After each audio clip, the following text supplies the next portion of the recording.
दोस्तों नमस्कार, मेरा नाम संजय मग्गू है और मौजूद हैं देश रोजाना के डिजिटल मीडिया मंच पर।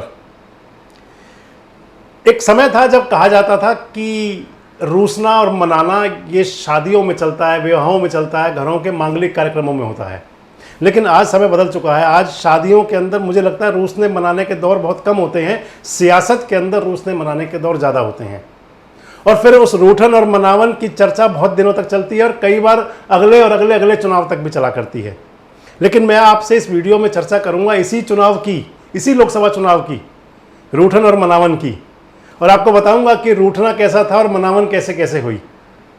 मैं आपसे बात करूंगा एक फरीदाबाद लोकसभा के जो कैंडिडेट थे, जो टिकट की मांग कर रहे थे, जो ये कह रहे थे कि मेरे दावेदारी बहुत बड़ी है, जिन्होंने बहुत बड़े बड़े दावे किए थे, बड़ी बड़ी पंचायतें की थी और ये कहा था कि पंचायत के बिना पत्ता हिलेगा नहीं। वो पत्ता भी हिला और पंचों की बात सर माथे पतनाला वहीं गिरेगा, ये पुरानी कहावत है, वो कहावत भी सटीक हो गई। मैं आपको बताऊंगा अंदर की बात कि आखिर वो मनावन कैसे हुई थी और उस मनावन के किरदार कौन कौन थे। करण सिंह दलाल का 26 अप्रैल को टिकट, आप उसे टिकट कटना कह दें या टिकट नहीं मिलना, कुछ भी कह सकते हैं। टिकट कटना इसलिए कि करण सिंह दलाल इतने उत्साहित थे और हमने भी कई बार अपने वीडियोस में कहा था कि करण सिंह दलाल का टिकट तय है, और करण सिंह दलाल इतने उत्साहित होते थे कि जैसे उनका टिकट तय है। इसलिए मैं कहूँगा कि टिकट कटना, तो टिकट कटा करण सिंह दलाल का। करण सिंह दलाल की लैंग्वेज में, या आप उसे मेरी लैंग्वेज कह लीजिए, भाई हमारी लैंग्वेज में भी कह सकते हैं क्योंकि हम भी दावा करते थे टिकट मिलेगा। और टिकट जब कटा तो इस प्रकार का सन्नाटा सा आ गया एक दिन के लिए, तो उस रात को कि लगातार घनघनाते टेलीफोन चुप्पी दे रहे थे। क्यों कट गई, क्या हो गया? अगले दिन करण सिंह दलाल सामने आए और खूब लाल पीले हुए, गुस्सा हुए, हुड्डा साहब के बारे में भी कहा। अगला दिन बीत गया, 27 तारीख बीत गई। 29 तारीख को करण सिंह दलाल ने पंचायत की, जिसे महापंचायत का नाम दिया गया, सर्वजातीय महापंचायत। और उस महापंचायत की जो अध्यक्षता हुई वो रावतपाल को दी गई।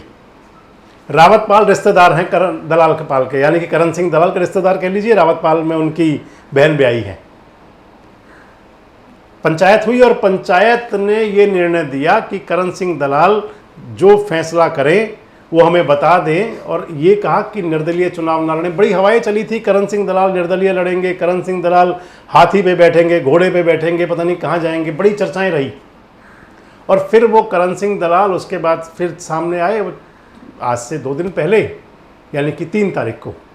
6 तारीख का उन्होंने टाइम रखा था, जो उन्होंने टाइम लिमिट रखी थी तय 5-6 तारीख की, और 3 तारीख को वो सामने आ गए। और 3 तारीख को सामने आके उन्होंने कहा कि भाई मैं समर्थन दे रहा हूँ महेंद्र प्रताप जी को, क्योंकि इलाके के वजूद की, अस्तित्व की ये सारी लड़ाई, और करण सिंह दलाल इलाके की बात बहुत करते हैं, इलाके की बात कह के उन्होंने कह दिया कि इलाके के हित के लिए मेरा हित पीछे है, समर्थन दे दिया। खैर, अब मैं आपको बताने जा रहा हूँ इस मनावन के पीछे क्या प्रक्रिया थी।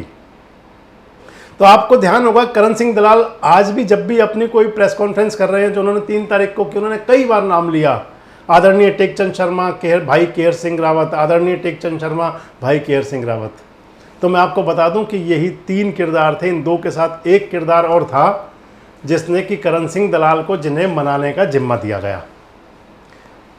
मैं अपने राजनीतिक सूत्रों के हवाले से आपको बताऊं तो करण सिंह दलाल के गुस्से को लेकर के, क्योंकि करण सिंह दलाल की रिश्तेदारी है भूपेंद्र सिंह हुड्डा परिवार के साथ, और उस रिश्तेदारी का मसला जो होता है दोस्तों, ये बड़ा अजब टाइप का होता है। राजनीतिक प्रतिद्वंदिता, राजनीतिक लड़ाई तो लंबी भी चल सकती है, लेकिन रिश्तेदारी की लड़ाई जो होती है उसको सब सोचते हैं इसको जल्दी निपटा लिया जाए। जब ये बात चल पड़ी कि करण सिंह दलाल नाराज़ हैं, और हुड्डा साहब के बारे में जब उन्होंने जैसा भी बोला, जो भी बोला, नाराज़गी वाली पुट उसके अंदर आ रहे थे कि वो नाराज़ हैं। सामने आए उदय भान, और राजनीतिक सूत्र मेरे बताते हैं कि उदय भान ने टेलीफोन घनघनाया दादा को। दादा हैं टेकचंद शर्मा, पृथला के पूर्व विधायक, आजकल सारथी हैं करण सिंह दलाल के। सारथी कह दूं या सहयोगी कह लो, कुछ भी कह सकते हैं आप। टेकचंद शर्मा और उनके साथ, टेकचंद शर्मा के साथ ड्यूटी लगी केयर सिंह रावत की। केयर सिंह रावत भी आजकल बड़े पक्के हमराह हैं करण सिंह दलाल के। और तीसरे उनके साथ में जोड़े गए जगन डागर, फरीदाबाद के निगम पार्षद थे। जगन डागर की तीसरी ड्यूटी लगी, और जगन डागर भी आप मानो तो फरीदाबाद के अंदर करण सिंह दलाल के परछाई के रूप में बहुत दिनों से चल रहे थे, साथ लंबे समय से चल रहे थे। करण सिंह दलाल की कोई पंचायत हो, कोई सभा हो, कोई कार्यक्रम हो, उसके अंदर जगन डागर सबसे आगे होते थे। और एक नेता और थे, ईश्वर ने उनको छीन लिया हमसे, सुरेंद्र तेवतिया, वो भी बड़े नज़दीक करण सिंह दलाल के हो गए थे। खैर, ये 3 नेता जो हुए, तीनों के विधानसभा क्षेत्र अलग अलग हैं। जगन डागर की विधानसभा NIT है, टेकचंद की विधायक पृथला है, टेकचंद का जो इलाका है, विधानसभा क्षेत्र है, वो पृथला है, और केयर सिंह रावत का हथीन है। इन तीनों विधानसभाओं में कांग्रेस के जो कैंडिडेट थे, या जीते या हारे हुए, चाहे नीरज शर्मा है, चाहे वो रघुवीर सिंह तेवतिया पृथला वाले, और चाहे मोहम्मद इजराइल हथीन वाले, ये तीनों नेता अपने इन प्रतिद्वंदियों के सामने एक चुनौती भी बना दिए गए करण सिंह दलाल द्वारा खुद। खैर, मैं आपको बता रहा था कि ये कहाँ से चली मनावन वाली प्रक्रिया। तो उदय भान ने दादा को फ़ोन मिलाया। वैसे दादा का, यानी कि टेकचंद शर्मा का और उदय भान का एक और नज़दीकी नाता भी है।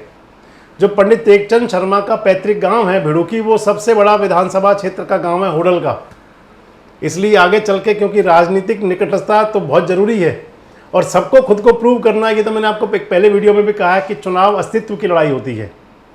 उदय भान के फ़ोन के बाद सक्रिय हुए टेकचंद शर्मा, और टेकचंद के साथ लगे केयर सिंह रावत और जगन डागर। बुधवार की बात थी जब उनको दिल्ली पहुंचे, भूपेंद्र सिंह हुड्डा जी से मिले। लोग बताते हैं, जो राजनीतिक सूत्र मेरे बताते हैं, और जो कहीं उस के जैसे कहते हैं ना भेदी नज़र होती है, तो एक भेदी नज़र हम लोगों की भी होती है। एक वो नज़र उन पर थी जिसके अंदर बताते हैं कि भूपेंद्र सिंह हुड्डा ने तमाम प्रकार से उनको संतुष्ट किया कि टिकट कटवाने में भैया मैं कहीं नहीं था। हुड्डा साहब ने ये संतुष्ट किया उनको, और ये संतुष्टि करण सिंह दलाल को दी गई कि टिकट कटवाने में आपकी हुड्डा साहब नहीं थे। कभी एक वीडियो में आपको बताऊंगा ज़रूर, और लोकसभा चुनाव के दौरान ही बता दूंगा कि करण सिंह दलाल के टिकट का मसला क्या था। उसके बाद बात ये चली कि दीपेंद्र सिंह हुड्डा से भी बात की जाए। रोहतक के अंदर गए, रोहतक में बिजी हैं आजकल दीपेंद्र हुड्डा, अपना चुनाव लड़ रहे हैं। ये तीनों जो त्रिमूर्ति थी पलवल फरीदाबाद लोकसभा क्षेत्र की, ये त्रिमूर्ति रोहतक भी गई। दीपेंद्र हुड्डा से भी बातचीत हुई, यानी कि कांग्रेस के प्रदेश अध्यक्ष उदय भान, भूपेंद्र सिंह हुड्डा, और फिर पारिवारिक नाता समझ लीजिए, या फिर हरियाणा के जो युवराज कहा करता हूं मैं तो कई वीडियोस में उनको, कांग्रेस के युवराज दीपेंद्र हुड्डा, उन तीनों से मिल करके उसके बाद में दलाल से बात हुई, और दलाल को मनावन का ये दौर पूरा हुआ। और फिर वो सुबह आई शुक्रवार की, जब ये बुधवार और बृहस्पतिवार को इंसिडेंट चला। शुक्रवार की सुबह आई जब करण सिंह दलाल सामने आए, और उन्होंने कहा कि मैं समर्थन दे रहा हूं।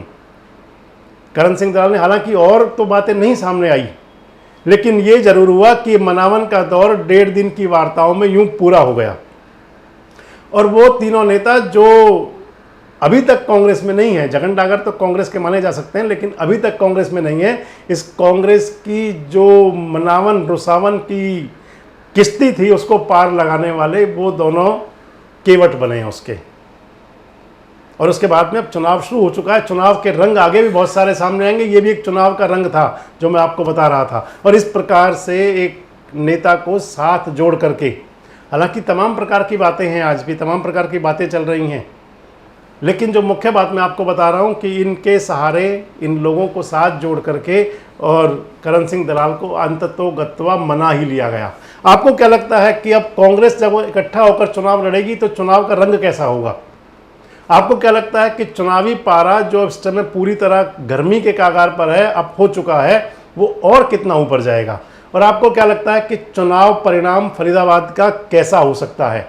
कमेंट्स बॉक्स में अपनी प्रतिक्रिया जरूर दें, और इस प्रकार के वीडियोस अपडेट्स के लिए हमारे साथ जुड़े रहें, देखते रहें देश रोजाना।